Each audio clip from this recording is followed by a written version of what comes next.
profesor Castillejo es antropólogo egresado de acá de la Universidad Nacional de Colombia, del año 89-94. Me gradué en 94, sí. Sí. Tiene varias especializaciones. Su maestría en el New School of Social Research de Nueva York. También una maestría en la University Center of Peace Studies, eso es En Austria. en Austria. Su doctorado nuevamente en el New School of Social Research y el postdoctorado en la Universidad Humboldt de Berlín en estudios sociales de la ley. Entonces, el profesor nos va a hacer su presentación también de su trayectoria profesional, de cómo llegó a la antropología, etcétera, y nos hablará entonces de sus investigaciones. Como comentaristas estarán Juana Durán, estás aquí, y Natalia Cuellar, por este video, y Nicole Torres se excusó porque tiene un problema, y bueno, entonces, como saben, posterior a las preguntas que hagan los estudiantes seleccionados, abrimos la discusión a todos. Bueno, esperamos que haya buena participación. Bueno, muchas gracias, profesora Alejandro, adelante. No, gracias. Yo les podría pedir un favor si me cierran la puerta de allá atrás. Gracias.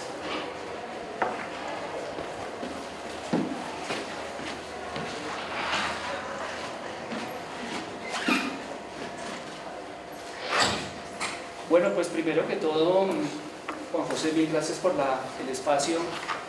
Malena Caicedo también de la Asociación de Antropología de Colombia, o Asociación Colombiana de Antropología, perdón, por la oportunidad de venir aquí a la universidad. La verdad, hacía muchísimo tiempo que no venía caminando con un amigo, aquí entrando por la 45, y le decía yo que a pesar de los muchos años en los que no vengo por acá, de todos modos, ahora que vengo, todavía siento cierta familiaridad y siento esto como mi casa, finalmente, ¿no?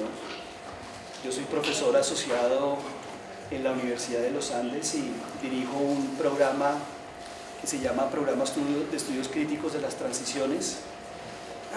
Y bueno, no sé muy bien por dónde comenzar, yo soy de los que dice que a mí me cuesta mucho trabajo hablar de lo que otros hacen. Pienso que la labor antropológica tiene la gran ventaja, como es un oficio de 24 horas al día, tiene la gran ventaja de que muchas cosas de las que uno hace cotidianamente pueden ser en realidad parte de la reflexión disciplinaria. Entonces, bueno, no sé cómo voy a hacer. Yo lo que propongo quizás es hablar durante un tiempo de pronto prolongado, quizás una hora larga, después abrimos a las preguntas, como lo tengan ustedes organizados, y después hacemos una cosa más grande. Me han pedido que hable un poco de mi trayectoria y los temas sobre los que trabajo últimamente. Yo me gradué en el 94, es una historia que puede ser corta y larga dependiendo como uno lo vea. La primera, digamos, a manera de introducción, yo no llegué a estudiar antropología aquí en el departamento de manera automática. En la época en que me gradué del colegio, yo creo que entre otras cosas sabía muy poco de eso que llamaban ayuda profesional o consejería profesional o cosas por el estilo.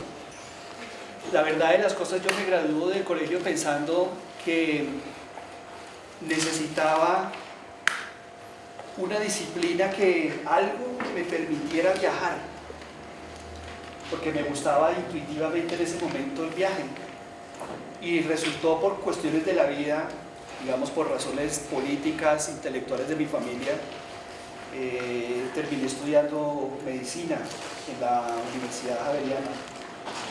Y lo hice porque siempre me imaginé que iba a tener una carrera tipo Che Guevara, que si uno estudiaba medicina, además de cambiar el mundo, posiblemente podía viajar y donde uno fuera le pagaban con gallinas y huevos y cosas de este tipo, ¿no? Cuando entro a la Universidad Javeriana a estudiar, pues descubro rápidamente que jamás iba a terminar esa cosa, porque sencillamente no me gustó el ambiente que quería allá. Habría historias que contar de cuando salí corriendo. Mi primer descubrimiento de que no podía ser médico fue cuando traté de chuzarme para sacarme sangre. Realmente descubrí que eso era medio traumático. Entonces, bueno, yo termino abandonando ese asunto y después viene y cuento esto porque cómo aterriza uno en una disciplina en realidad influye muchísimo en el destino, finalmente creo yo hasta cierto punto, en el destino que uno le pone precisamente al trabajo profesional. Mis padres, mi papá es profesor, fue profesor emérito de aquí en la Universidad Nacional, de la Facultad del Departamento de Historia.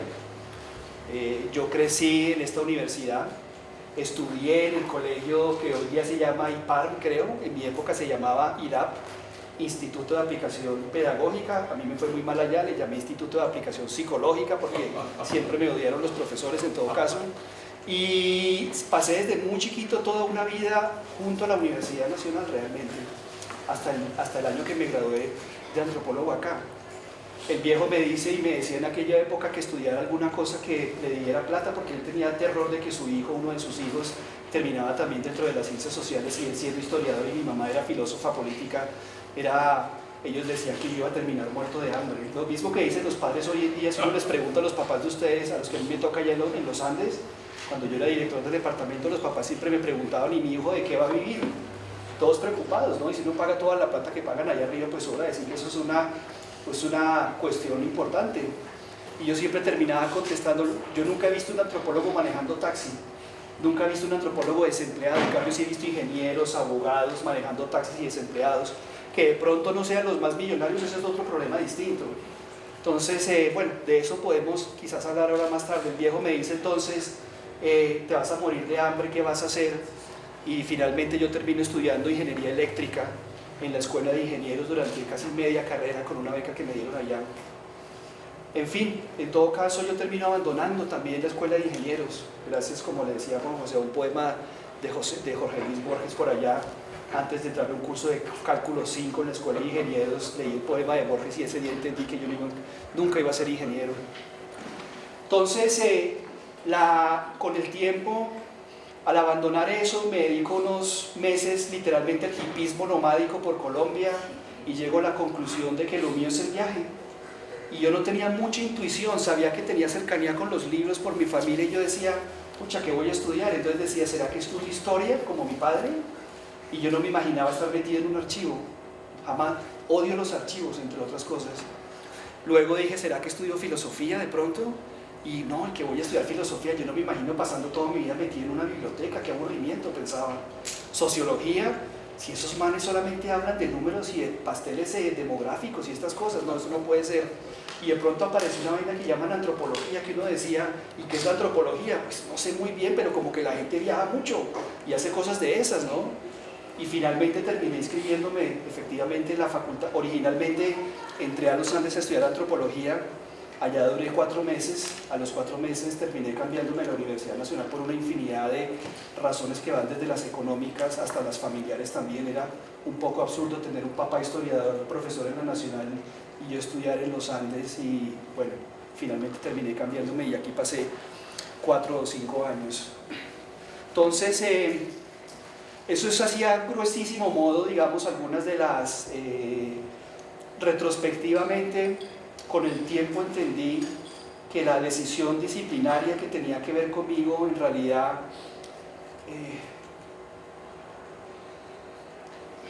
tendría que haber en nuestra educación de bachillerato y en nuestra educación universitaria, una especie de espacio concreto y específico en donde pudiera montarse un diálogo entre el mundo del intelecto y de las ideas y el mundo de las sensaciones y de los afectos.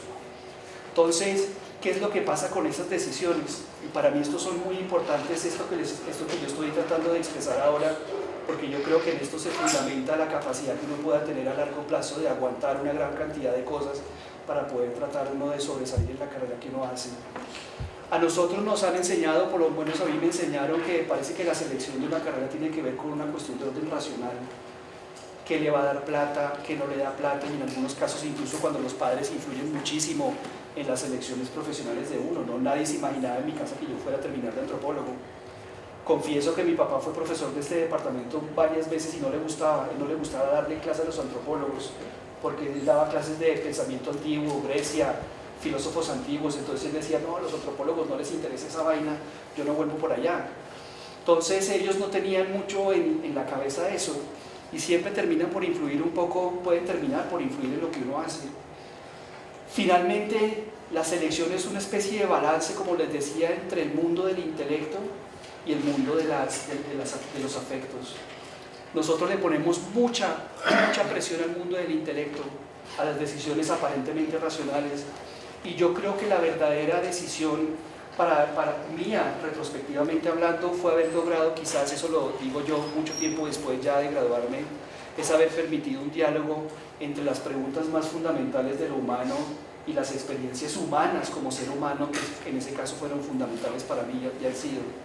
Entonces, en ese diálogo yo le llamo eso una tensión entre el mundo de lo inteligible y el mundo de lo sensible. Cuando uno toma sus decisiones profesionales en ese vértice de esas dos cosas, me parece que uno tiene quizás mayores condiciones como mínimo para ser más feliz con lo que uno hace. Yo sé que parezco Pablo Coelho diciendo eso, pero en todo caso se merece uno la felicidad también. Y lo digo con honestidad, vivimos en un país en donde a veces pareciéramos que fuera uno sentirse culpable precisamente por sentirse tranquilo con lo que uno hace. Entonces, bueno, me gradué en el 94, escribí una tesis que se llama Antropología, Posmodernidad y Diferencia, que fue un ensayo sobre Foucault y Deleuze y Derrida, que por supuesto en este departamento me dieron palo por todas partes porque nadie leía eso en aquella época, pero yo recuerdo con mucho afecto la complicadísima sustentación de eso. Lo dirigió un profesor que se llamaba Fabrizio Cabrera y había todo el conglomerado de profesores de aquella época, Jaime Arocha, bueno, todos los que estaban por aquella época, cuyos nombres ahorita se me Vasco y compañía, y todos ellos. Es un texto teórico y aquí viene la pregunta: ¿cómo termina uno estudiando sobre violencia? Y esto estamos hablando del año 1994 y aquí ya me adentro un poco más en los temas propiamente disciplinarios. En 1994, en este departamento al menos, y creo que en ninguno, a nosotros los antropólogos siempre nos han educado para pensar cómo es que los seres humanos producen orden y significado en el mundo y en el cosmos. Personalmente pienso que buena parte de nuestros modelos teóricos giran en torno a la organización, giran en torno al significado, giran en torno al orden. Le llamamos estructura, le llamamos función, le llamamos significado. De hecho, depende de las teorías, pero hay una cierta preocupación por el orden, me parece a mí. Nosotros en general en aquella época, cuando hacíamos trabajo de campo, mi trabajo de campo de final de la carrera fue en la Serranía del Baudó. Allá estuvimos un semestre con Arocha en 1993, me parece que fue justo después del tema de un par de años después de la Constitución del 91, investigando sobre los poblamientos de los afros en esa parte del país. Eso influyó de todos modos en decisiones posteriores. Allá pasamos un semestre. Entonces, cuando fuimos al Chocó, por ejemplo, recuerdo mucho que la obsesión de Jaime era cómo es que estos africanos, estos de origen africanos, etcétera, se organizaban socialmente, tenían estructuras, sistemas de parentesco, una cantidad de cosas que ustedes estudian en todo caso, pero si ustedes se ponen a ver, todas giran en torno al significado. Y en cierta medida a nosotros, por lo menos siento yo, nos educaban en función de entender los significados del mundo. Y eso es parte, digo yo, de una tradición, si se quiere, de investigación. Cuando yo me gradué de la universidad con esta tesis, que si les contara la historia de cómo terminó escrita es absolutamente surreal el asunto, porque fue un producto de un error y no producto del pensamiento, me hago la gran pregunta: ¿y ahora qué voy a hacer? ¿Qué voy a investigar ahora? Y estamos hablando de 1994. Mi primer trabajo es como profesor en la Universidad Central, 95, y ese año me voy de Colombia y duro por fuera un tiempo y después vuelvo. Me voy porque ante la pregunta el gran tema de la tesis de pregrado fue cómo, en última instancia, cómo es que uno como ser humano en realidad siente la experiencia del autoexilio. El texto es todo sobre el concepto de alteridad. Entonces yo estudio a Foucault y estudio a Deleuze y estudio a Derrida porque estaba leyendo eso en aquella época. Y yo buscaba un parentesco entre la filosofía y la antropología. Y el parentesco lo encontré en la obsesión por el otro, de manera más genérica, no tanto el otro cultural, sino el otro fenomenológico más amplio, y el problema de la voz. Para la fenomenología la voz es un asunto importante. Para la antropología la voz es absolutamente central. De hecho, hasta eso podemos tener un diálogo sobre eso, porque los antropólogos hablan mucho de voces, pero cuando uno les pregunta qué es una voz, nadie sabe. Entonces se juntan esos dos temas, la voz y el otro, y hoy en día uno diría la otra, si le ponemos algo, una dimensión de género también a todo eso, ¿no? ¿Cuál es el tema que a la hora de la verdad siento yo muy por fuera de la ortodoxia antropológica en aquella época sobre lo que yo podría trabajar? Yo no tenía ningún interés en las subdisciplinas antropológicas.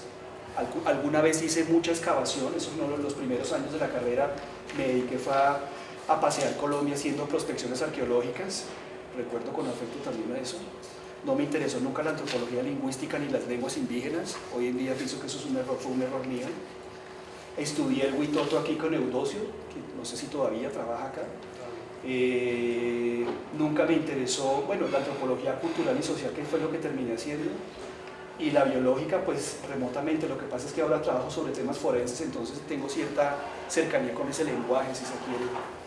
Entonces, ¿cuál es el rol de un tipo que le gusta la antropología y la filosofía? Ninguno. No tiene destino ahí, porque además en aquella época el fundamentalismo del trabajo de campo aquí en la universidad era impresionante. Como yo hice una tesis teórica, entonces mis colegas decían que eso no era antropología, que estaba perdiendo el tiempo. Había profesores, yo con sinceridad, y no voy a decir quién porque después me meten en un problema, había profesores que me decían, oiga, no, es que su facultad no es esta, su facultad es la de allá al frente. Se referían a la de filosofía y la de sociología, y entonces yo, como era niño rebelde, decía, no, yo me quedo acá, yo me quedo aquí haciendo antropología con los libros de filosofía con los que estaba leyendo. Entonces no era fácil encontrar un sitio por mí mismo de donde poder habitar, y comencé a descubrir lentamente, en efecto, que necesitaba escribir y trabajar sobre algo que me permitiera elasticidad.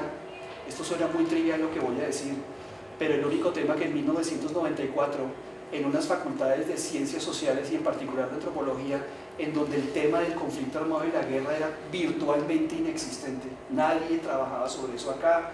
Jaime había sido parte de una comisión de no sé qué de sabios y había escrito algo, pero la antropología en 1995 no tenía casi ningún interés en el tema del conflicto armado y de la guerra. ¿Por qué? Pues porque no se había llegado a los extremos que terminaron aterrizando posteriormente. De hecho, cuando nosotros hacíamos excavaciones arqueológicas, uno siempre encontraba con cierto placer cuando se le aparecían los guerrilleros a uno en medio de la excavación y terminaba entablando conversaciones con gente del campo. Y eso era interesante, todavía se podía hacer incluso trabajo de campo, no obstante las condiciones de la confrontación, era una situación distinta. Entonces sí, la decisión fue muy chimba. Terminé estudiando antropología porque no tiene violencia, antropología de la violencia inicialmente, porque no tiene ninguna facilidad de definición. Si uno va a buscar qué quiere decir violencia, tiene tal cantidad de definiciones y tantas formas de aproximación que como tema en general para un ecléctico y diletante como yo era el tema perfecto. Yo no me veía, como les digo, haciendo nada de lo que mis colegas hacían, no me veía tampoco trabajando en una ONG, les digo sinceramente. Me gusta más la poesía, y terminé efectivamente, ahí fue cuando me fui para Europa a hacer una maestría en estudios sobre paz, donde descubro allá con mucho terror que los estudios sobre paz son en realidad derivación de las relaciones internacionales y que por lo tanto una visión antropológica de eso es prácticamente imposible, con muchos esfuerzos quizás. Entonces ahí cuando estaba haciendo eso entendí que la visión etnográfica y antropológica de estos temas era importante. Cuando volví a Colombia, en el año 97 pasé acá un año y medio largo, y terminé efectivamente escribiendo un texto por muchas coincidencias, con conciencias, con el ICANN y con otras cosas, un libro que les había por ahí circulado, que la primera edición poética de lo otro, yo creo que es el primer texto etnográfico que completo, digamos, tosudamente escrito en Colombia sobre el fenómeno del desplazamiento forzado, fue ese, que fue escrito en el año 97, 98 más bien, y publicado muy tardíamente en el año, comienzos del año 2000, cuando yo tampoco vivía aquí en el país de todos modos. Entonces, aquí comienzan a aparecer cosas importantes. Vuelvo e insisto, a nosotros no nos educaron para leer rupturas, fracciones humanas, existenciales en el departamento. Creo que hoy en día tampoco, entre otras cosas, y lo digo con franqueza porque pues el sinsentido, para ponerlo así, no es uno de los objetos centrales de la disciplina antropológica. Puede serlo, pero no es parte de sus obsesiones, digámoslo así. Entonces, cuando vuelvo al país comienzo a trabajar este tema del desplazamiento forzado. En 1997 resulta que había 2 o 3 antropólogos que estaban escribiendo cosas, pero eran muy cortas, pequeñas. Hernán Henao, con quien trabajé en Antioquia, que fue asesinado. De hecho, el asesinato de Hernán fue lo que a mí me inspiró para irme del país un tiempo también. Incluso trabajamos juntos en el primer Congreso Internacional de Estudios sobre Desplazamiento en Colombia, que terminé organizando en el ICANN con él. Y algo muy curioso me pasó y me gustaría contarles eso. Como les decía, 1997 nadie en antropología escribía sobre violencia. Sí había estudios, por supuesto la violentología tenía antropólogos, pero la perspectiva de muchos de ellos era en realidad giraba en torno a las relaciones estructurales político-económicas que habían producido lo que llamamos el conflicto armado. Entonces la economía era importante, la sociología política era importante, las ciencias políticas o los estudios del Estado, digamos desde una perspectiva mucho más macro, ¿no? Como estructura weberiana, si se quiere. Pero nadie se había puesto a pensar en el impacto que tenía eso entre los seres humanos, curiosamente. Y en 1997 ya había 2,5 millones de desplazados en Colombia. Cuando yo voy a hacer la revisión bibliográfica de todo ese tema, había muy pocos testimonios. ¿Cómo ha pasado el tiempo? Hoy que el testimonio está prácticamente colonizado por la academia, entre otras cosas. En 1997 nadie hablaba de testimonios, sabía muy poco lo que se conseguía. Nosotros no sabíamos cómo hacer trabajo de campo en un contexto de guerra, porque de nuevo a nosotros nos entrenan para largas temporadas de trabajos de campo. Lo que terminamos llamando trabajo de campo intensivo. Entonces, cuando vuelvo al país, yo mando una propuesta al ICANN y a Colciencias, me gano una plata con un título, por cierto, súper rimbombante en aquella época, y efectivamente termino volviendo y haciendo trabajo de campo largo en la costa atlántica, en el Caribe, en particular en Cartagena, en dos sitios. Uno se llama la Loma de Pelle, que en esa época era un sitio bastante deprimido, y el otro se llamaba El Pozón, que era, mejor dicho, donde llegaban los últimos desplazados del burro bomba, del sur de Bolívar y de todo eso en aquella época. Yo como buen estudiante, porque a pesar de haber pasado, digamos, un tiempo por fuera y todo eso, pues lo que les digo, a nosotros no nos entrenan para ese tipo de cosas. No es fácil hacer trabajo en terreno en un contexto de guerra, y yo no sabía eso. En Europa había trabajado con sobrevivientes del genocidio de Ruanda como parte de mi trabajo allá cuando estaba estudiando, pero es distinto en todo caso, y ahí uno tiene un primer acceso a eso que se llama testimonio, relato, memoria y todas estas cosas. Entonces, primera sorpresa es, y esto me parece a mí muy importante decirlo, cuando yo me imagino haciendo mi trabajo de campo sobre desplazamiento forzado, yo ya venía embadurnado de todas estas ideas que yo ya había construido sobre la base de mi tesis de pregrado: el otro, la voz, la alteridad y una cantidad de cosas que provienen en realidad de la fenomenología, y comencé a tratar de pensar esas cosas en un contexto propiamente de desplazamiento, y ahí comienza a desbarajustarse toda la disciplina para mí personalmente.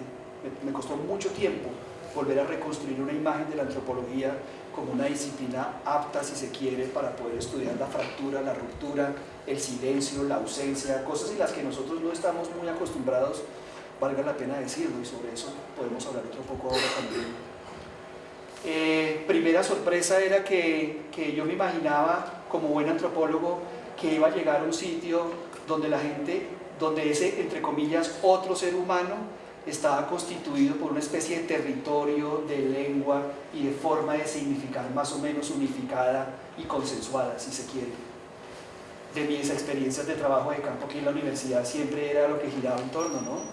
Cuando estuvimos en varios sitios, por ejemplo en el Chocó, afrocolombianos que compartían un idioma, una lengua, una visión, según Jaime, una herencia africana y otra serie de cosas. Pero ¿qué quiere decir llegar a un sitio donde la gente comparte? Esencialmente es la ruptura. Cuando la gente comparte el silencio, cuando no hay sentido Yo le llamo a eso hoy en día comunalidad y le llamo más en profundo incluso proximidad. Entonces llego a Cartagena y lo primero que hago, como hacemos nosotros cuando trabajamos, es caerle a la alcaldía y comenzar a mirar cómo construir vínculos y relaciones. Afortunadamente ya había una amiga con la que terminamos trabajando y pudimos medio montar un proyecto de alguna cosa, pues era la extensión del proyecto de Conciencias. Y salió la oportunidad entonces de hacer trabajo de campo en 2 sitios. El primero de ellos era la Loma de Pellé, y aquí les quiero contar la siguiente historia. Cuando a mí me presentan la gente de la Loma de Pellé, me la presenta una organización que se llama Movimiento por la Paz, la Libertad y la Democracia, que son españoles.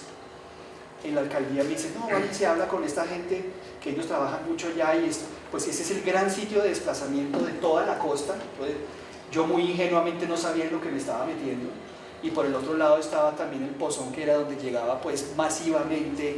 Hoy es el barrio, pues uno de los barrios más grandes de Cartagena, y en aquella época no tenía casas de cemento, sino esencialmente eran cambuches, donde estuvimos trabajando con la negra.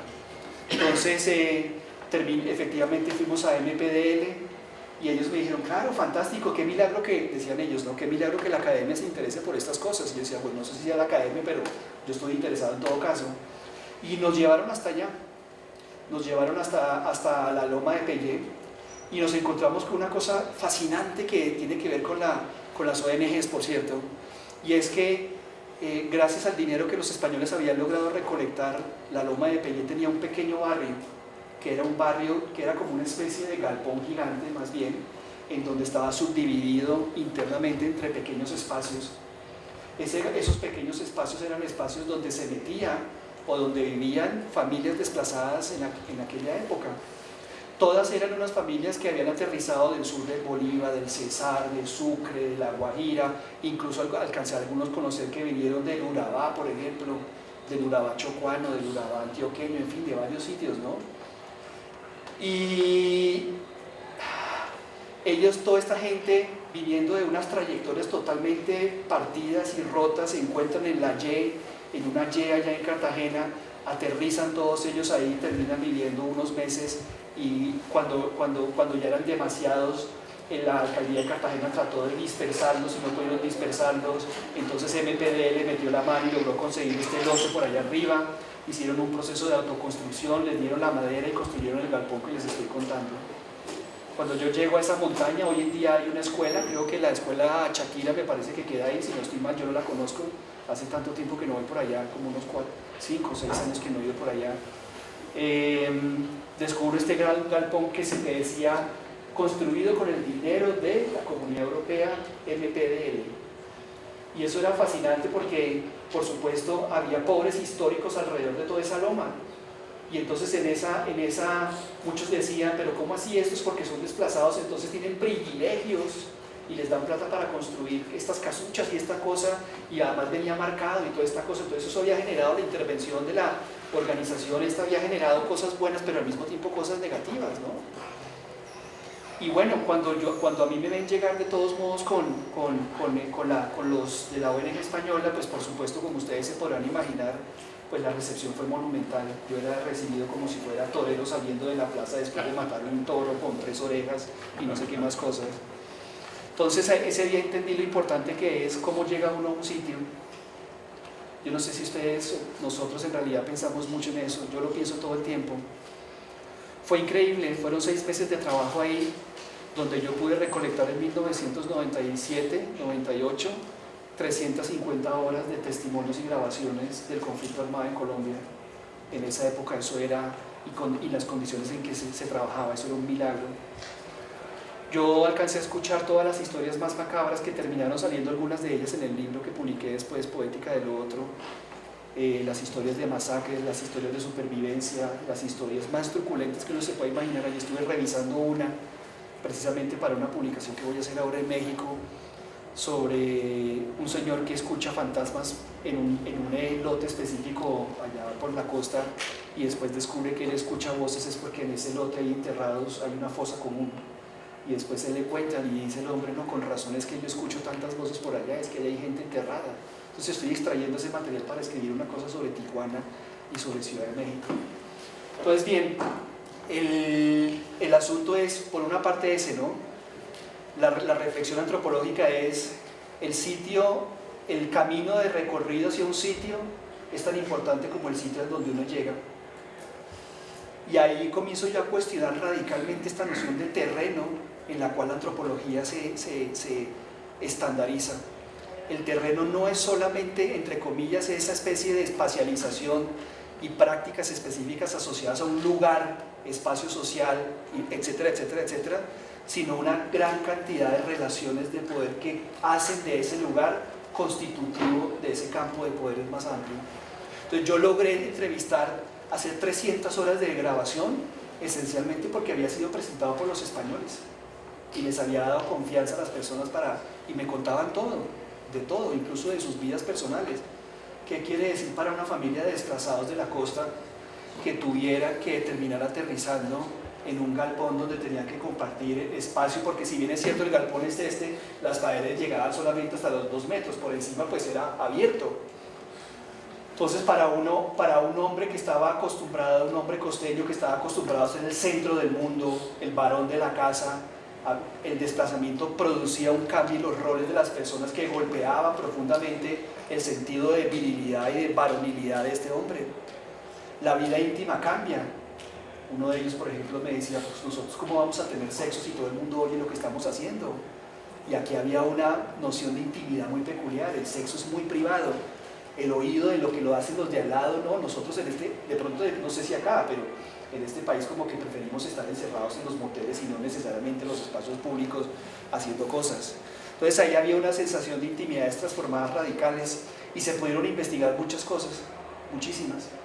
300 horas de grabación, son muchos cassettes.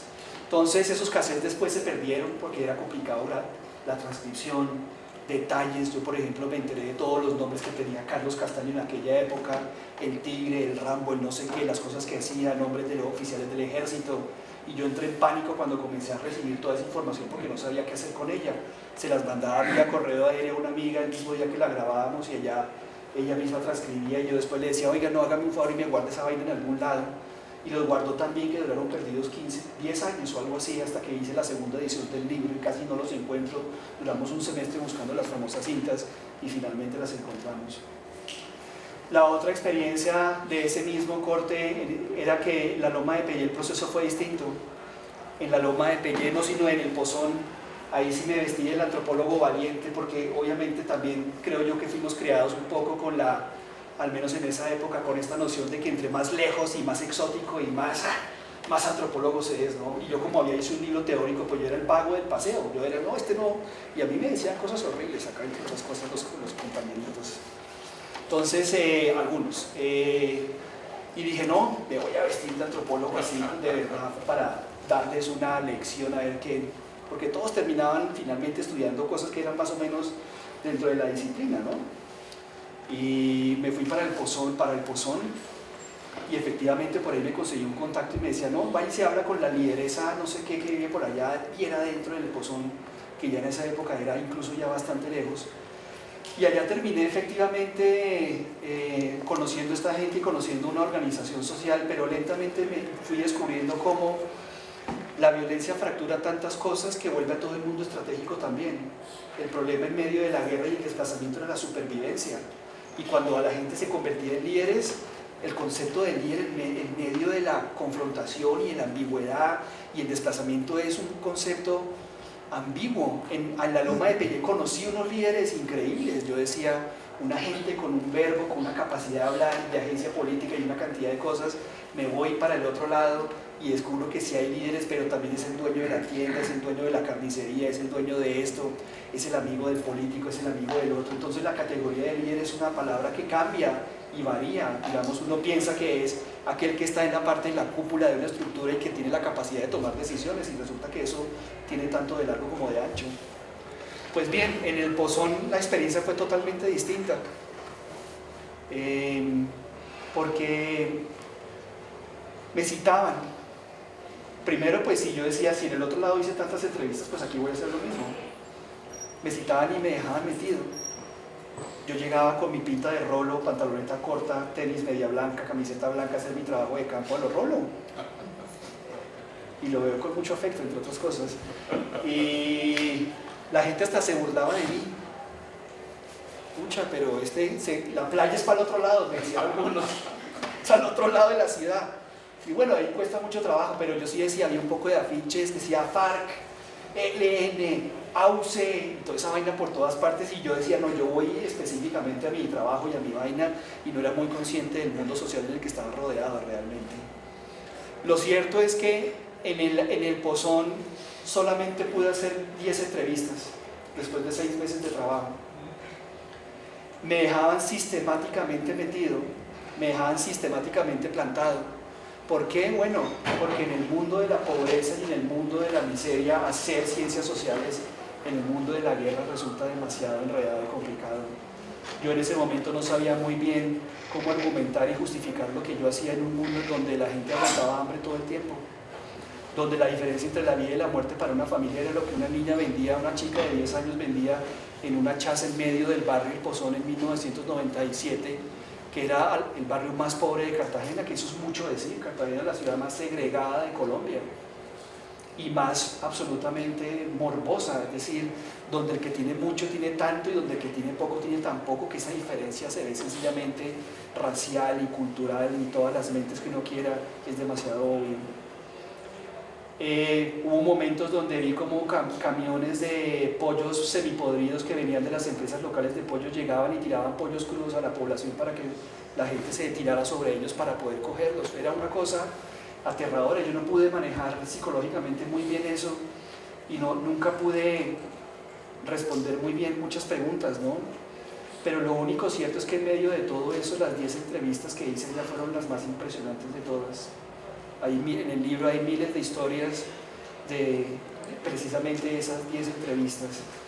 Y aquí vuelve la reflexión. El camino de llegada al lugar es tan importante como el lugar en sí mismo. Y en últimas, retrospectivamente lo veo hoy, en un curso que por ejemplo tengo en Los Ángeles sobre geopolíticas del conocimiento, lo que veo hoy es que el acto antropológico y el trabajo antropológico hay que verlo también como parte de un compendio y de un campo de poderes que es bastante difícil transitar y navegar. Las 2 experiencias en Cartagena sobre mi trabajo de campo lo que muestran es que yo transité de maneras diversas y distintas campos de poderes que son también complejos, ¿no? Por ejemplo, uno de ellos, el más obvio, ¿quién le da derecho a uno a trabajar sobre el otro? Más allá de la legitimación propia de la disciplina y de la ciencia. ¿Quién? Si estamos hablando de algunas cosas que aparentemente, por eso decía yo lo del significado. Cuando uno trabaja sobre el orden y los significados, de pronto eso es más argumentable, pero ¿quién le da a alguien como yo legitimidad para ir a metérsele al rancho y a la vida de la gente que la está pasando mal en esta existencia? Entonces, la producción de algo que llamamos un saber, es en realidad, insisto, parte de un campo de poderes más grande. No solamente quién le da derecho, sino finalmente, y el derecho en última instancia viene también, entre otras, amarrado a una cantidad de privilegios. El primero de ellos, ¿cuál es? El hecho de haber pasado por una universidad pública. Y no digo solamente pública, el hecho de haber pasado por una universidad. Porque en Colombia los que pasan por universidades son la inmensa minoría de este país. Indistintamente, y en eso quiero ser claro, indistintamente si es pública o privada. En eso las dos cosas son la misma. Lo que pasa es que de donde vienen los fondos de uno y de otro son distintos, pero tanto la universidad pública como la universidad privada, aquellos que están acá, hacen parte de una minoría en Colombia. Entonces, privilegio número 1, aprender una lengua franca, en este caso es la lengua antropológica. Producto de ese privilegio uno adquiere títulos y cartones. Eso es lo que a mí me permitió irme a Europa y volver después con más títulos y más cartones. Eso fue lo que me dio la posibilidad de que de pronto, este es el primer especialista en esta vaina aquí en el país, venga, mande un proyecto aquí al Instituto de Antropología, que nosotros ya no trabajamos solamente sobre indígenas, ni afros, ni arqueólogos, ni biológicas, sino otras cosas, decía la Toya Uribe. Y eso me abrió esas puertas. Eso me abrió las puertas para conciencia, es otro privilegio adicional, porque para poder aplicar a eso se necesita manejar una lengua, y esa lengua se llama la lengua de la academia. Me dio un dinero de lo que en parte viví, pero bueno, la plata realmente se iba era para pagar el trabajo de campo. Entonces, para yo llegar a Cartagena a hacer mi trabajo de campo, en medio del contexto del desplazamiento forzado, se necesitaba una sumatoria de privilegios. Y esos privilegios hacen parte de lo que yo les decía, de el camino de ida es tan importante como el sitio donde se llega, porque los dos son consubstanciales. De ahí el privilegio consiste entonces en poder tomar la decisión de manera muy libre de dónde trabajar. De decir, trabajo aquí gracias a otro privilegio, que era una ONG que terminó presentándome. Y gracias a eso, adicionalmente, yo pude tomar la decisión de decir, trabajo aquí, trabajo allá. En uno tuve miles de testimonios, en el otro no tuve casi nada. Y yo me acuerdo muchísimo lo que pensaba en esa época. Yo decía, miércoles, y aquí viene otro tema importantísimo. Pucha, mis colegas en Bogotá van a decir que yo soy el peor antropólogo del mundo, pensaba yo. Estaba muy pelado realmente. Y la razón de eso era ¿cuál? A nosotros nos forman con la obsesión de la palabra. A nosotros nos hacen los cursos de metodología, por ejemplo. No sé si aquí en la Nacional todavía, cómo será, porque hace rato que no veo el currículum. Pero yo sí noto cierta preocupación en las ciencias sociales por la palabra hablada. Uno tiene que aprender a hacer entrevistas semicerradas, semiabiertas, parcialmente abiertas, historias de vida, bueno, toda la terminología que hay alrededor de la oralidad, ¿no? El tema de aprender una lengua, por ejemplo, que eso es uno de los, a mí me parece que una de las falencias de nuestros departamentos hoy en día es el abandono paulatino de las lenguas, otras que no sean el español. Insisto, no sé cómo sea aquí en este momento en los Andes, a mí me parece un terrible, un error incluso no tener eso, y eso pasa en otros departamentos también.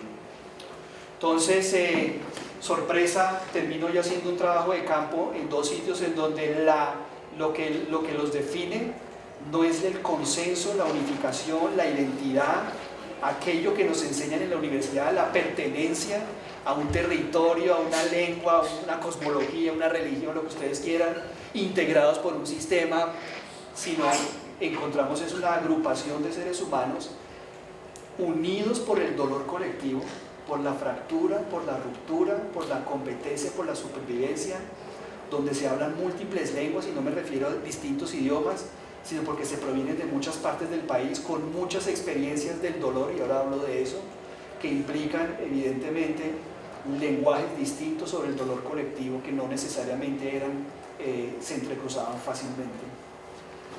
Era el anticampo antropológico, cuando lo ve uno en retrospectiva. Era todo exactamente lo que yo nunca había estudiado. Y finalmente otro privilegio adicional, que se los pongo así sobre la mesa de una vez, y es que ustedes, a uno quien le da derecho de escribir sobre otros.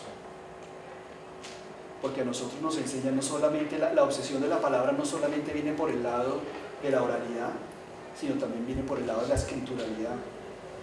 No se es antropólogo, yo sé que también en eso los departamentos han cambiado, porque todos han cambiado, y hay líneas que a mí no me convencen del todo igualmente.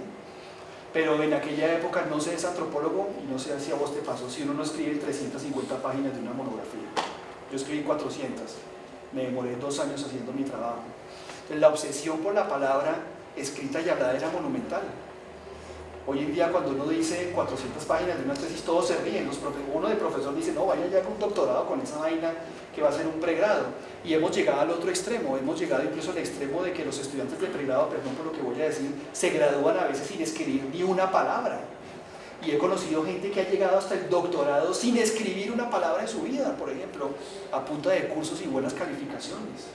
Entonces, para mí la experiencia de la escritura es fundacional. Las 400 páginas y los 2 años que le dediqué a eso, y de trabajo de mesero en un restaurante de Bogotá para poder hacerla, fueron fundacionales para descubrir la capacidad que uno tiene para escribir.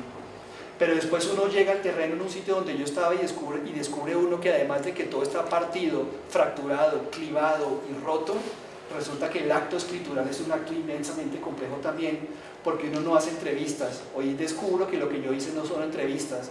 Yo lo que hice fue largas sesiones de escucha de lo que hoy llamaríamos testimonios. Lo que pasa es que en aquella época tenía que llamarle entrevistas porque en la universidad eso era lo que me habían enseñado, que cuando uno hablaba con otro, uno hacía entrevistas, más abiertas o más cerradas, pero más o menos era eso. Las más abiertas se llamaban historias de vida, de pronto en el mejor de los casos. Y aquí vienen cosas interesantes. La primera de ellas, o la tercera o cuarta, yo no sé cuándo voy, en todo caso, es que descubro que yo no tengo el derecho de describir a nadie, que no tengo el derecho de, y sobre eso tengo unos debates monumentales con los colegas, no tengo el derecho a hacer de los otros ventrílocos de mi opinión teórica y conceptual o disciplinaria sobre un tema particular. A veces utilizamos las historias de otros y los testimonios de otros para justificar como académicos y como intelectuales nuestras visiones sobre la guerra y la violencia y una cantidad de temas. Y aparecen en nuestros textos como ilustraciones con frecuencia. Cuando uno dice, uy, juepucha, este tipo dice lo que yo tengo en la cabeza hace mucho tiempo. De hecho, en ese trabajo me pasó. Había una conexión entre religiosidad y desplazamiento que yo no lograba construir. Para los curas cristianos que vivían en el Pozón, el desplazamiento era parte de un gran, de la parte de la culpabilidad eterna, era algo que tenían que pagar por los pecados que habían cometido. Eso lo sentía yo hasta que un día efectivamente se lo escuché a un cura y recuerdo muchísimo la excitación física y mental que tuve cuando el cura dice exactamente lo que yo estaba pensando y ahora sí lo puedo escribir, porque si lo digo yo no me van a creer y entonces van a decir que yo impongo. Pero en última instancia nosotros siempre terminamos secuestrando las palabras de otros. Siempre nuestros textos, a pesar de que son un poco más poliglósicos y polifónicos que otras ciencias sociales, es decir, tienen más voces, nuestros textos son profundamente monofónicos.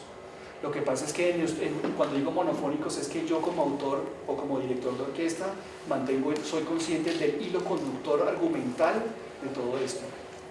Y está bien porque eso en todo caso es parte de la disciplina, pero para mí me resultaba extremadamente complicado pensar en ese monologismo cuando lo que yo estaba haciendo era escuchando voces muy dispersas de muchas cosas. La señora de 80 años, el chico de 20, una cantidad de voces de violencia y de violencias y más cosas que yo no veía. La única cosa que los emparentaba a todos era la ruptura. Y bueno, escribir sobre esa ruptura terminó convirtiéndose en un libro que es en realidad un libro roto, porque es un libro que está escrito entre otras cosas en dos contextos. Aquí en Colombia la primera parte, cuando muere Henao, yo decido irme del país también y paso un tiempo por fuera y termino el libro en Estados Unidos en medio de viviendo en un inquilinato en Nueva York. Entonces es un libro que está roto, fracturado también. Y en últimas porque en un mundo de rupturas y desplazamientos pues no me imaginaba una narrativa unilineal. Entonces el texto por eso en realidad son un grupo de ensayos pegados sobre el tema general del desplazamiento en Colombia. Entonces ahí ya cuestioné definitivamente y ahí comencé a pensar en una cosa que terminé llamando éticas de la colaboración, epistemologías colaborativas. Y aquí brinco a otro tema asociado, en un libro que escribí después sobre Sudáfrica, porque yo después ahí entendí que para poder entender la violencia me tenía que ir del país. Me fui una década del país, terminé trabajando en el sur de África 4 años, haciendo trabajo de campo en el sureste del Asia, viajando por el Perú, viajando y haciendo un pocotón de cosas. Pero digamos, la porción más importante fueron 4 años estudiando el racismo estructural en Sudáfrica, que fue uno de los textos que mandé, ¿no? El de Archivos del Dolor. De la experiencia que les acabo de contar se me quedó eso. ¿Qué quiere decir pluralizar nuestras formas de hacer academia? ¿Qué quiere decir descolonizar o deconstruir no solamente la manera como producimos conceptos, sino sobre todo porque ese es el debate tradicional en los temas de decolonialidad, siempre gira en torno a las epistemologías y a las producciones conceptuales y al conocimiento como por supuesto un proceso social, un proceso plagado de relaciones de poder y de una cantidad de cosas. Pero lo que a mí me hizo pensar todo esto fue realmente cómo no deconstruimos el lenguaje, las palabras y los discursos, sino cómo deconstruimos y cómo decolonizamos nuestras prácticas y nuestras formas de hacer antropología. Y de poética y de la experiencia de desplazamiento me queda claro que el acto de escribir uno solo es un acto de privilegio, que el acto de hacer trabajo de campo es un acto de privilegio, que si uno hiciera una corta reflexión sobre cuáles son los espacios a través de los cuales nosotros nos producimos como antropólogos, y qué tipo de monologismo, si se quiere, y espero que me entiendan esa palabra y esa frase, qué tipo de monologismo se vuelve estructural dentro de todo eso, y uno comienza a decir como lo que estoy haciendo ahora, ¿no? El primer espacio de intercambio académico es el aula de clase, y yo en esta aula de clase me estoy portando con un gran monologismo porque estoy hablando yo solo, al menos por un rato. Pero está el aula de clase, está el trabajo en terreno, está el proceso de escritura, está el texto como texto, un debate que viene de esa vaina posmoderna del texto que termina siendo un relato monológico también. Está el texto que circula, porque el texto que circula lo hace uno famoso, conocido, gana uno incluso dinero y becas y cosas. Entonces la circulación del conocimiento también tiene un acto, proviene por supuesto de una serie de privilegios también. Finalmente yo decido entonces hacerme la siguiente pregunta, y eso lo descubrí fue en mi trabajo después en el África, y es ¿qué implicaría metodológicamente, teóricamente, epistemológicamente, utilizando una metáfora más bien ocular si se quiere, si nuestro proceso de producir conocimiento, y esto sí puede ser una gran discusión por cierto, nuestro proceso de producir conocimiento no nace de un ojo, y ahora les explico esto, sino de la compatibilidad estructural entre dos ojos. Y explico lo siguiente. Decía Gregory Bateson, que leí cuando estudiábamos con Jaime, que existe una cosa que se llama el punto ciego, ¿sí? Que el sentido de la profundidad ocular, o sea, los ojos, me estoy refiriendo al sistema ocular, eso que llamamos profundidad espacial, es producto de la compatibilidad estructural de dos sistemas específicos percibiendo información, organizando información sensorial, tramitándola cognitivamente para producir eso que llamamos la visión. Y que parte de la visión radica en la profundidad espacial. No todos los animales, eso lo sabían los biólogos y antropólogos biológicos, no todos los animales, los vertebrados, tienen la misma capacidad de ver en 3 dimensiones. Por ejemplo, para nosotros es importante caminar erectos. Aquellos que caminan hacia el piso tienen otra relación con el espacio que es distinto también. Entonces, utilizando esa metáfora de la profundidad que nosotros vemos en el espacio es producto en realidad de la administración sensorial de los rayos solares que atraviesan los ojos y que son, digamos, cognitivamente administrados, ¿no?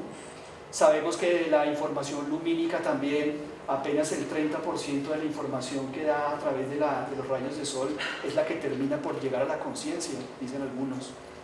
Que la gran cantidad de otras cosas en realidad se quedan en la vacuidad y en el vacío de los lados. En fin, hay una cantidad de cosas fascinantes. Pero a lo que quiero llegar es efectivamente a decir que esto que llamamos profundidad es producto de la colaboración. Y colaboración no quiere decir trabajarle al otro en lo que quiere. Colaboración quiere decir una especie de integración, si se quiere, epistemológica, que en el momento en que se integra produce unas realidades que no existirían si estuvieran operando separadamente. Eso es lo que pasa con la visión ocular, con el sistema ocular. Cuando uno se tapa un ojo, lo que primero se afecta es nuestra capacidad de ubicarnos en el espacio. Sí, la propiocepción, le llaman también los cognitivos. La propiocepción es la capacidad del cuerpo humano de poder ubicarse y moverse en el espacio en general. Y parte de esa ubicación radica precisamente en la operación cerebral, acostumbrando a recibir información, de entender la tridimensionalidad de todo esto. Cuando uno se tapa el ojo, a uno le cuesta trabajo la ubicación y movimiento porque inmediatamente el espacio se vuelve plano.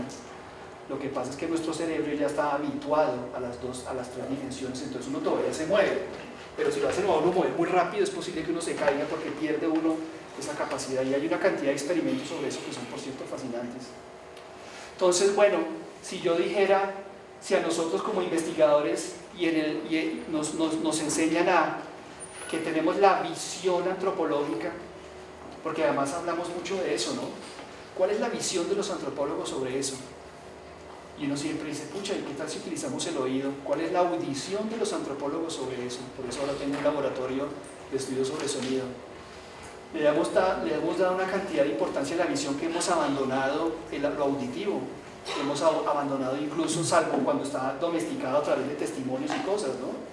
Hemos abandonado la sensibilidad áptica, por ejemplo. Nosotros no sabemos muy bien cómo usar lo táctil dentro de nuestro trabajo, y en las etnografías en general terminan por ser incluso domesticadas sensorialmente. Los únicos sentidos que claramente aparecen en las etnografías antropológicas, por lo general, y en eso me disculpa la generalización, son los ojos y el oído domesticado a través de los relatos de otros, y los ojos en lo que uno está buscando y quiere ver. Los otros sentidos con frecuencia es difícil que aparezcan ahí porque no tenemos muy bien cómo codificar todo eso tampoco. Bueno, conclusiones: ¿qué pasa si la antropología no es, si a la antropología le aplicamos ese principio? Si a la antropología ya no es solamente parte del ojo antropológico y la teoría antropológica y los conceptos antropológicos y la mirada antropológica como único sistema de percepción. ¿Qué pasa si le sumamos otro? Y ese otro en realidad es el de al lado. ¿Y cómo hacemos entonces para intersectar esas dos cosas que produzca algo nuevo? Pensaba yo, ¿no? Y bueno, aquí con esta historia realmente termino lo que voy a decir hoy en general, antes de cualquier otra cosa, y es que cuando yo llego efectivamente,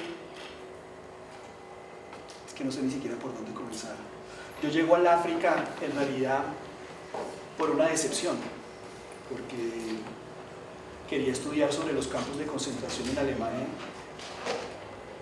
Descubro rápidamente que como no soy judío me cuesta trabajo, abandono ese proyecto al que le trabajé un año. Luego termino trabajando en otra cosa que se llama el tráfico internacional de órganos. Yo estaba siendo nostálgico de mi trabajo en el Pozón y el Pelle y dije, no, yo quiero trabajar una cosa así lúgubre en alguna parte del mundo, y los campos de concentración me parecieron interesantes y terminé haciendo algo en Auschwitz y en Birkenau que terminé por abandonar después de un año, lo que les cuento, de trabajo. Lo mismo con el otro, un año de trabajo sobre el tráfico internacional de órganos, hasta que me aburrí y comencé a pensar dónde podría yo trabajar esto etnográficamente, las relaciones entre el cuerpo, el espacio y la violencia, porque el tema del campo del Pozón y el Pelle era eso, el cuerpo desplazado, el espacio del desplazamiento, los lenguajes de la guerra. Y descubrí que para el momento en que comencé a hacer eso, en el año 99, 2000 realmente, terminé aterrizando entonces en Ciudad del Cabo, y no sé, por diferentes coyunturas también personales y otra serie de cosas, y allá comienzo a descubrir algo que es sobre lo que trabajo desde hace algunos años para acá, ¿no? Eso de lo que llaman las transiciones políticas, de lo que quiere decir para una sociedad cruzar el umbral de la guerra y de la violencia hacia algo distinto. En el año 2001, cuando yo me fui a vivir a Sudáfrica, la transición se había acabado en el 96, digamos que Nelson Mandela había sido elegido en el 94, luego vino 96, 97 la Comisión de la Verdad, y más o menos en el 2004 se declaró el fin de la formal transición política en Sudáfrica. Yo llego en el año 2002-2004, justo en el periodo post-transicional de la Comisión, hacia el final de eso que llamaban transición política, y comienzo yo a leer lo que quiere decir para una nación transitar hacia otros contextos de no guerras.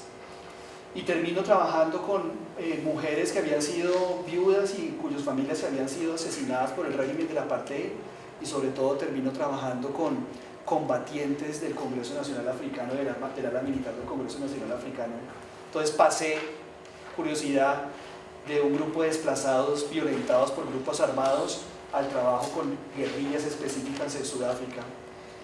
La palabra perpetrador no funciona ahí, eso podríamos hablar largamente de esto, pero estos términos que aquí en Colombia se usan de víctima, perpetrador, parecen universales, pero cuando uno cambia esos términos a otros contextos históricos y sociales, son palabras que adquieren contenidos sociales totalmente diferentes.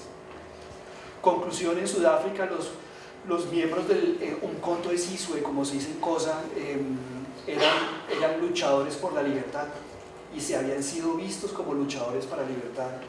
Cuando yo llego a trabajar con ellos, bueno, la historia no es muy complicada en todo caso.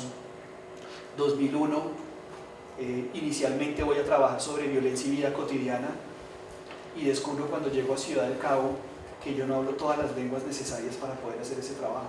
No me había enterado, totalmente ingenuo también. Yo creo que en mi carrera académica la ingenuidad es el signo número uno de las cosas. Yo voy medio ingenuamente a todas partes, con cuidado y con cosas, pero como a la expectativa más bien, y llego a una ciudad donde se hablan 5 lenguas. y donde yo solamente hablaba una bien y otra medio la había aprendido y la otra me tocaba masticarla mientras estaba allá. Entonces haber hecho trabajo de campo en 3 lenguas distintas, en Xhosa, en afrikáans y en inglés, pues resultó un trabajo que para mí era una cosa totalmente desproporcionada. Por eso lo que comenzó por ser un trabajo de campo de 1 año se me convirtió prácticamente en un trabajo de campo de 2 años y medio, 3 años, y después volví en otras ocasiones distintas también. Primera sorpresa gigantesca con la que yo me encontré: al día siguiente de haber aterrizado en Ciudad del Cabo, abro un periódico y aparece un nombre de una niña que se llamaba Sipihue. Entonces decía el encabezado, decía Sipihue, es muy grande, horror. Y yo, pues como buen antropólogo, siempre leía los periódicos. Sipihue, horror. Eso fue a los 3 días de haber llegado a Ciudad del Cabo, después de una larga discusión con otra gente, porque eso involucraba a mi familia, mi vida personal. Trasladarse a la vida personal en medio de la investigación sobre la guerra tiene otro poco de complejidades también. Y cuando me vengo a dar cuenta, resulta que Sipihue era la historia de alguien que había sido violada, una mujer que había sido violada, una cosa que allá se llama gang rape, violada masivamente. Había sido violada por 3 personas que por supuesto eran negros. Cuando leo más abajo, digo por supuesto, porque pues todos los prejuicios caben ahí metidos en eso, que no se me vaya a malinterpretar esa frase que acabo de decir. Y leo un poco más abajo y dice Sipihue fue violada por 3, toda una historia, y cuando me doy cuenta Sipihue tenía 9 meses. Había sido una niña de 9 meses violada por 3 personajes. A mí ni siquiera me cabía en la cabeza eso, así como la misma cara que tú haces, a mí no me cabe en la cabeza eso. Y lo que yo pensé, puta, ¿y en qué país me metí yo? Eso fue lo que pensé, eché un madrazo y mierda, ¿qué hice? ¿Dónde me metí ahora? O sea, no era suficiente con los campos de concentración y con los campos de refugiados en Ruanda y todas estas cosas. No, terminé ahí. Y lentamente descubro que a lo que yo iba no se podía hacer. Porque primero que todo eran contextos, y admito en eso también mi ignorancia, pues donde eran barrios, los barrios segregados en Ciudad del Cabo, eran barrios donde el 70% de la población productiva, que eran todos africanos, voy a decir una estupidez que de pronto para ustedes es una estupidez, la mayor cantidad de africanos negros son desempleados. Y digo africanos negros porque no es un chiste, porque hay una discusión si hay africanos blancos y africanos negros. Los africanos negros en esta discusión política son aquellos que provienen de las sociedades africanas. Los africanos blancos son aquellos que provienen del periodo de colonización desde el siglo XVI hasta el presente y que se han mantenido ahí, que se consideran a sí mismos como sudafricanos, como africanos en general, indistintamente de la racialización o la pigmentación de la piel y de él. Entonces, bueno, me encuentro ante un país en donde el cuerpo había sido un uniforme, porque era un país donde el color de la piel había definido los destinos de la inmensa mayoría de los seres humanos que habían allá, y había definido las violencias estructurales que informaban también el abuso que había sufrido esta niña por parte de unos personajes. ¿Por qué? Porque también vivían en unas condiciones igual de alcoholismo y de penuria monumentales. Yo me encuentro con una Sudáfrica en el año 2001, cuando llego. Sudáfrica era el gran paraíso de la investigación sobre las transiciones y la paz. Cualquier investigador, y no me demoro ya mucho creo, cualquier investigador interesado en esos temas tenía que ir allá. Y yo, sin darme cuenta, había aterrizado precisamente en ese sitio, llevado por razones totalmente insulsas. Se las voy a contar muy rápidamente. Yo no sé si esto es demasiado ya privado, pero yo termino consiguiéndome un trabajo en una universidad en Filadelfia, en UPenn, la Universidad de Pensilvania. Y cuando estaba en UPenn durante un semestre me dijeron, oiga, ¿y usted no quiere irse a hacer trabajo de campo? Así literalmente. Yo estaba tratando de sobrevivir porque vivía en Nueva York muerto de hambre, viviendo en el inquilinato y viviendo muy mal, y me conseguí este empleo. Y cuando me dicen allá, vaya, ¿no quiere irse a hacer trabajo de campo? Y yo digo, ¿pero a dónde? No, pues es que tenemos una red. Entonces la red tiene 4 centros de investigación, uno en Sri Lanka, el otro en Tel Aviv, el otro en Belfast y el otro en Ciudad del Cabo. Entonces me dijeron, ¿no quiere irse alguno de esos? Así literalmente, de buenas a primeras. Y yo en ese momento no tenía muy claro lo de mi tesis de doctorado tampoco. Y entonces comencé a hacer la siguiente reflexión para que se den cuenta que la vida académica realmente no es un caminillo fácil, sino es producto más bien de una cantidad de entrecruces y muchas suertes también. Entonces dije, bueno, me gustaría irme a Belfast, pensé, porque allá venden buen whisky. Y yo, ¿por qué no? Eso fue lo que pensé. Y claro, a mí me gusta el whisky. Pero claro, tenía un niño que tenía 2 años y medio y mi esposa. Y entonces yo no me los imaginaba soportando la oscuridad y el frío en Irlanda del Norte, que es, además Belfast es microscópico, entre otras cosas. Entonces dije, no, allá no fue. Sri Lanka, porque también como estaba leyendo muchos temas de antropología de la violencia y todo eso, pues eso se veía, el tema de los tamiles y toda esta cosa, se veía fascinante. Pero yo pensaba como buen antropólogo, pucha, pero ¿cuánto me puedo demorar yo hablando el tamil? Yo no me imaginaba trabajando sino en la lengua específica. No, además me imaginé el calor inmediatamente allá en el sur de la India, no, dije, no, eso no es mi sitio. Sale, quedaba Tel Aviv. No, tengo un enredo con eso porque a mí me parece que la política internacional de los israelitas es una mierda completa. Yo no me voy a ir a meter a Jerusalén y a Tel Aviv a hacerles el juego a los israelitas, pensaba yo, con el tema de Palestina y todo esto. ¿Qué quedaba? Ciudad del Cabo. ¿Y qué hay en Ciudad del Cabo? Bueno, la transición, Nelson Mandela, memoria histórica y africanos. Y entonces ahí mismo me acordé, yo trabajé en el Chocó también, ¿no? Tengo cercanía con eso. Y yo nací en Cuba, entonces tengo familia cubana que son afros también. Lo que pasa es que yo no soy muy afro, pero mi familia sí. Y entonces dije, eso como que suena como a buen sitio, ¿no? La transición, violencia, etnográficamente, ¿no? La Machera, ese es el lugar. Entonces me pongo a ver fotos en computador y se veía bonito. Dije, uy, qué espacio tan precioso. Me voy a hacer trabajo de campo allá. Y en cuestión de semanas terminé mirando y inventándome un proyecto que se llamaba Violencia y Vida Cotidiana, porque eso es lo que estaba haciendo acá y esas cosas, lo presenté, claro que sí, váyase, y me fui, me dieron la plata y me fui. Cuando llegué acá me encuentro con el aviso del periódico que decía Sipihue, horror, y que Sipihue estaba hablado en cosa, y que había otra lengua que era el afrikáans de adentro metido de las localidades estas que yo no conocía tampoco, y se me comenzó a derrumbar todo el mundo rápidamente. Incluso me dijeron los colegas, trate de no estar en la ciudad del Cabo, el centro, después de las 5. Puchi, ¿por qué no? Uno en Bogotá pues callejeando toda la vida, ¿cómo así que me van a decir que me esconda a las 5 de la tarde? Y un día como antropólogo creyente en las cosas me fui a Ciudad del Cabo a las 5 de la tarde a ver qué era la vaina.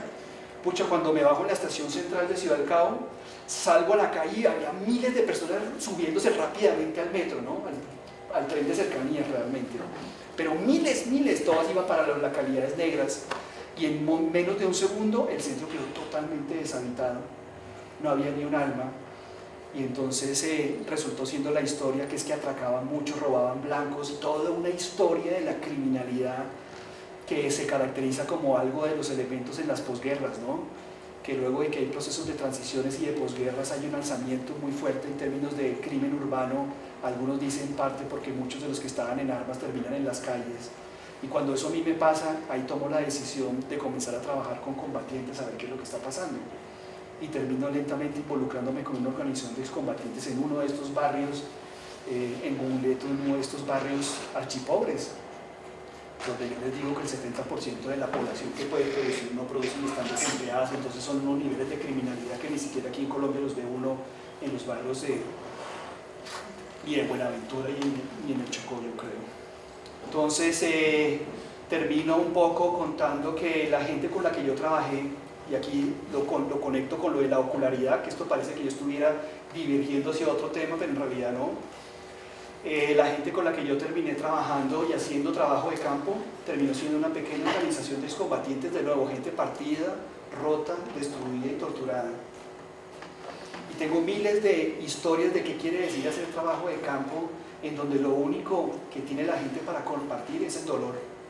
Aunque parezca increíble, y esto es una gran discusión, de hecho hasta filosófica y religiosa, el dolor es un elemento constitutivo a veces también de las identidades y de la vida. Sé que suena tonto eso, pero bueno, El hecho es que muchos de ellos habían sido torturados por el régimen racista.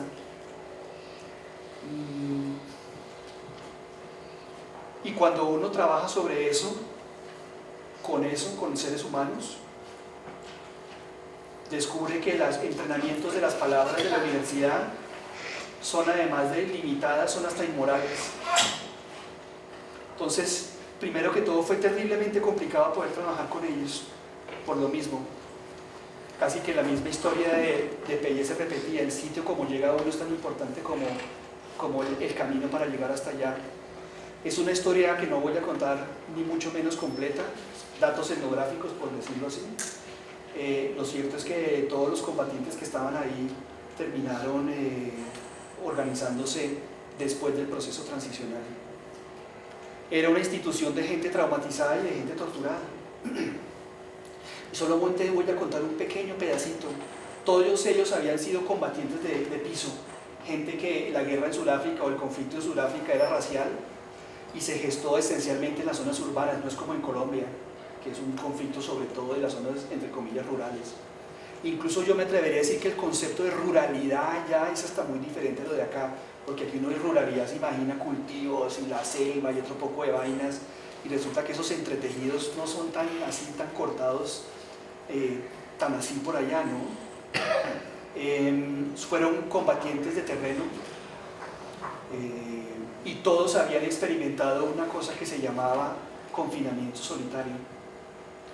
Confinamiento solitario era una figura de encarcelamiento que se había generado a raíz de una ley que se llamaba la Ley de Seguridad Nacional de 1982, que le justificaba al Estado sudafricano encarcelar bajo pena de sospecha de terrorismo y de comunismo también, porque venían pegadas, entre otras cosas. Nuestra guerra contra el terror no es nueva, nuestra guerra, eso que llaman guerra contra el terror desde las Torres Gemelas, tiene unas genealogías en la Guerra Fría. Entonces, estos eran personajes que bajo acusación y sospecha de terrorismo eran encarcelados por la policía sudafricana, que estaba en manos, por supuesto, de una cosa que se llamaba el Estado Nacionalista Blanco, que eran los calvinistas, los racistas que se inventaron el apartheid en 1946 de manera legalizada. Porque África, a través de sus procesos coloniales, siempre tuvo apartheids, de todos modos. Lo que pasa es que en Sudáfrica se legalizó como la estructura central del Estado. Entonces, bueno, eso es toda una historia, porque eso partió toda la vida de la existencia de los seres humanos, desde los más chiquitos hasta los más grandes, estaba subdividido racialmente. Y confinamiento solitario es la experiencia de meter un ser humano en un hueco o en un cubículo de 2 metros por 2 metros, a veces incluso más bajito, de tal manera que cuando la gente se paraba nunca podía estar totalmente recto, sino que el techo le daba en la cabeza, y eran personas que estaban sometidas sistemáticamente a andar encorvadas. Y el efecto de eso era producir una corporalidad y una experiencia del cuerpo totalmente desestructurante. Imagínense nosotros caminar todo el día así. O sea, ahí hay una deformación natural de lo que es la posición erecta. Confinamiento solitario se daba en función de temporadas de 3, 6 y 9 meses, dependiendo de los casos específicos, de la peligrosidad del paciente, digámoslo así. Claro, todos los que estaban allá habían sido guerrilleros de todos modos de un conto, y por supuesto eran considerados de alta peligrosidad. Confinamiento solitario quiere decir que una persona duraba 3 meses en esa corporalidad totalmente desvirtuada de su cuerpo, donde había restricciones sensoriales, es decir, donde no había diferencia entre el día y la noche, porque era oscuras, donde el día solamente venía cuando venían las luces artificiales que le traían, los bombillos que prendían, para dar la sensación de que se estaba cambiando de hora, de día y de noche. Como ustedes saben, buena parte de nuestro orden del mundo, y volvemos a la misma pregunta del comienzo que me hacía, la noción de orden del mundo para nosotros los seres humanos también está atada a nuestra experiencia biológica y a nuestro ciclo biológico, ¿cómo es que se le dice eso? Circadiano, donde nuestro cuerpo opera con unas claras definiciones y diferencias entre la luz y la noche. Como siempre refiero con esto, hay experiencias y experimentos fascinantes sobre cuáles son las implicaciones sobre los animales en general, cuando habitan un perpetuo día. Cuando digo perpetuo día quiere decir, por ejemplo, los animales en los ríos en Europa que atraviesan las ciudades europeas, que están iluminadas 24 horas al día. Durante el día tienen el sol y durante la noche tienen las luces artificiales. Los ritmos circadianos de los pescados, las tortugas y los animales de esos ríos cambian. Y aunque parezca increíble, produce estrés entre los animales. Entonces hay una transformación drástica con solamente cambiar eso, cambiar la frontera entre el día y la noche. Y en el confinamiento solitario, eso es lo primero que se hace. A la persona se le confunde dónde es el día y dónde es la noche. Y además ese día y esa noche viene aunada una cantidad de rituales humanos para definir el día y la noche. En el día uno desayuna, en la mitad del día uno almuerza y al final del día uno come. Pero ¿qué pasa si a uno comienzan a darle desayuno a las 8 de la noche, almuerzo a las 3 de la mañana, lo despiertan a las 5 o a las 6 o a las 2 y comienzan a cambiar eso todo el tiempo? El cuerpo humano se transforma, se confunde, la persona se confunde, y si a eso le meten el hecho de que son seres humanos que no tienen contacto corporal con nadie, lo único que se oyen son, y me da pena ser un poco explícito en esto, lo único que se esconde, lo único que se escucha son los gritos y los alaridos de los torturados que están en las celdas de los lados, porque nunca tienen contactos con ellos. En muchas ocasiones estos gritos y estos alaridos eran grabaciones que se le ponían para también asustar a esta gente, ¿no? Y lo que querían hacer el régimen en ese momento era convertir estos soldados, estos guerrilleros de a pie que habían ahí en informantes y espías del régimen dentro de las organizaciones sociales y los movimientos guerrilleros, ¿no? Y recordemos que estamos hablando de un movimiento guerrillero contra un Estado racista, no es cualquier cosa. Entonces, eso en 1982 las Naciones Unidas consideraba confinamiento solitario tortura. Pero si ustedes se dan cuenta, a partir del año 2001, con la caída de las Torres Gemelas, el confinamiento solitario se volvió en Estados Unidos parte de la política internacional de guerra, porque se inventaron Guantánamo, se inventaron Abu Ghraib, se inventaron todas estas cárceles subterráneas a raíz de las Torres Gemelas en el 2001. Se torció la ley en Estados Unidos en donde la diferencia entre confinamiento y tortura desapareció y se permitió la interrogación extendida, que fue como terminaron llamándola, pero eso 20 años antes era un crimen contra la humanidad. Hoy sigue siéndolo, lo que pasa fue que la torcedura fue, sabemos hoy que fue totalmente ilegal en una gran variedad de cosas distintas. Entonces, de todo ese combo de gente, por supuesto, tratar con ellos implicaba enormes dificultades. Y solamente les cuento que yo me sentaba con todos ellos y los entrevistaba, ahí sí de verdad, larguísimamente, en entrevistas que terminaron siendo conversaciones largas y eternas. ¿Cuánto puede hablar uno con alguien durante 2 años? No solamente debajo del mismo árbol donde nos sentábamos todas las semanas, yo con cada uno, para escuchar eternas historias desde que eran niños hasta que eran viejos, de cómo se habían hecho conscientes a los 13 o 14 años de la situación política del país y eso cómo los había llevado a meterse dentro de la guerrilla, esencialmente. Y había uno en particular, y se llamaba un Kululeco Boysen.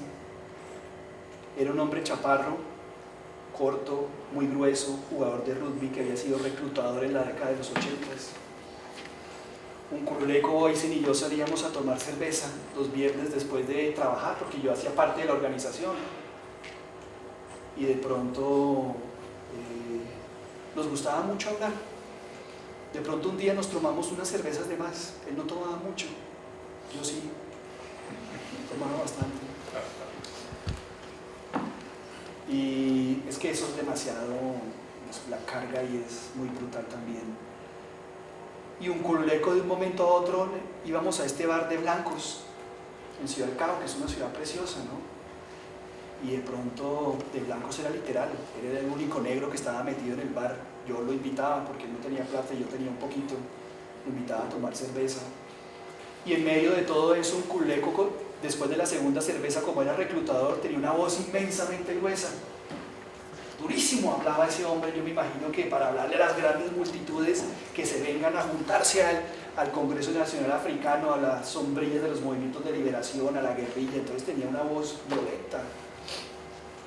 Y de pronto, con 2 cervezas en la cabeza, comenzaba a contar cómo lo torturaban. Y no tenía ningún inconveniente. Decía, me introducían cosas entre el ano, me contaba cómo le electrocutaban el culo, Me contaba cómo le metían agujas entre las uñas y cómo lo electrocutaban también a través de las uñas. La obsesión de los militares de allá en tratar de convertirlo en sapo, que llamamos acá, ¿no? Informante, le decían allá. Y duraba en confinamiento solitario, y cuando lo sacaban de ese hueco, lo metían y lo torturaban, y volvían y lo metían y lo tenían a punto de agua y pan durante meses. El arte de la tortura, y le llamo arte porque para eso se necesita ciencia y creatividad, entre otras cosas, y lo digo en el buen sentido de la palabra, es el arte de la administración del cuerpo entre la vida y la muerte. El torturador que deja morir a su paciente es un imbécil. El torturador lo que tiene que hacer es mantenerlo vivo en la pura frontera y en el abismo de la muerte. Es una cosa, bueno, que eso podría ser para una larga conversación también. Un culeco contaba de eso constantemente, y él lo hacía y hablaba durísimo. Y yo, como buen rolo, yo decía, uy, eso. Pero no, terminé descubriendo que decía cosas como del estilo, pero es que estos hijueputas blancos tienen que saber lo que hicieron en nombre de ellos. Y en todo en inglés. Hijuepucha, la gente se volteaba por... Yo decía, no, ahora nos van a sacar de este barrio. Bueno, tampoco era que me preocupara mucho de todos modos, pero sí me imaginaba que podría haber una reacción, porque algunos podrían decir que él estaba ejecutando una especie de racismo invertido de los negros contra los blancos. Hasta que un día entendí que Uculeco lo que estaba haciendo era testimoniando, porque Uculeco era un personaje del movimiento armado que estaba bien abajo. El hombre no sabía escribir, no sabía leer, no sabía firmar, él firmaba con una X, tenía 55 años. Y en medio de muchas de esas conversaciones, de esa ruptura, fractura, de ese cuerpo herido, regordete, panzón, viviendo en Gracie Park, que era un barrio increíblemente violento, sus hijos tenían 15, 16 años y estaba todo el tiempo tratando de agarrarlos para que no se metieran en una de esas pandillas vendiendo ganja y cosas, como tuve la oportunidad también alguna vez de conocer con otro amigo y sus amigotes, entre otras. Entonces él hablaba de eso, de la tortura, pero era su forma de testimonio, porque él no había sido un caso importante de la Comisión de la Verdad, nadie le interesaba, era un reclutador. Otro de los colegas de él se había sido un caso emblemático de la Comisión de la Verdad, y ese otro amigo de él terminó convirtiéndose también en mi hermano, entre otras cosas. Entonces, con el tiempo comencé a entender que lo importante de Uculeco era que hablara, entonces yo lo llevaba allá para que se desahogara, y a mí me encantaba verlo como todos estos blancos que pensaban que el mundo giraba en torno solamente a ellos, se escandalizaban con todas las cosas que él decía y hablaba durísimo. Claro, íbamos cada 2 meses, como pues que sigamos todo el tiempo, en una de esas hasta no nos dejan entrar también, ¿no? Porque así son. Y bueno, en una ocasión me dice, tengo dolor de estómago, me duele mucho mi pancita, como un niño decía, a un hombre de 50 años con esa cara de hombre bravo y todo eso, me duele mi pancita.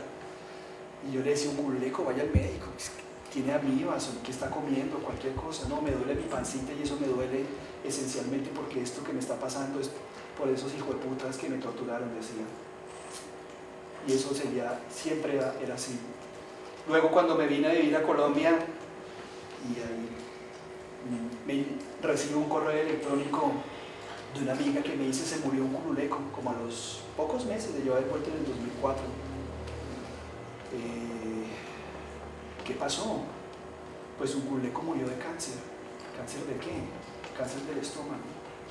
Hijo de pucha, ¿cómo así? Eso fue lo recuerdo con mucho afecto y mucho dolor también, ¿no? Siempre leyó su dolor corporal y la violencia infligida sobre su cuerpo por parte del régimen del apartheid. Su cuerpo, a través más bien de la enfermedad y el dolor, se puede decir que testimoniaba. Siempre la explicación del dolor humano, yo le llamaría eso las teorías del sufrimiento humano, tienen todo tipo de lenguaje y explicaciones, y la explicación del dolor de Uculeco siempre fue del régimen y de la tortura. Entonces casi que uno podría decir que su estómago, si se quiere, a través de él mismo, testificaba de la violencia sobre la que había sido ejecutado, ¿no? La que se le había infligido realmente. En todo caso, como él, había otros casos, y termino diciendo, cerrando toda esta larga historia, cuando terminamos el proceso de conversaciones con varios de ellos, una de las cosas centrales es que como todos eran soldados de abajo, ellos siempre decían, es que nosotros no tenemos realmente nada que contar, decían. Los duros acá son Nelson Mandela y toda la clave de Catrada y Mandela y Sisulu, todos unos personajes, digamos, estelares de la historia de la liberación y del movimiento antirracial en el África, entre otras cosas. No solo en Sudáfrica, Mandela tiene una estela por todo el continente hasta la India. De hecho, él se hizo luchador contra la antirracista en la India, entre otras cosas, no fue en Sudáfrica. Entonces, todos ellos eran de abajo y decían, no, yo no tengo nada que contar. ¿Cómo así que no tiene nada que contar? Bueno, comenzamos el ejercicio que terminó volviéndose una metodología sobre la que trabajo ahora, que es itinerante y en movimiento. Y cuando terminamos de hacer ese trabajo con uno de ellos en particular, les dije yo, bueno, voy a hacer la transcripción. Me conseguí un estudiante gringa que terminó en Ciudad del Cabo trabajando y hizo la transcripción. Y un día los llamé por teléfono cuando terminamos ese proceso, ¿no? Un proceso, entre otros, muy antropológico por antonomasia, ¿no? Transcribir. Y los llamé y les dije, oiga, tengo que entregarles algo. Y entonces nos reunimos, eran 10, estaba la otra amiga Heidi con otra historia también, una teórica de la literatura y una persona que también aprecio mucho. Nos reunimos y yo les dije ese día, aquí les estoy acortando la historia, les dije ese día, ustedes que decían que no tenían nada que decir, pues les vengo a traer un regalo realmente. Y entonces saqué de mi maleta una de la transcripción de uno de ellos, que se llama Buyani Mamani, que además era poeta, y dije, he traído la transcripción de Buyani, y la puse sobre la mesa.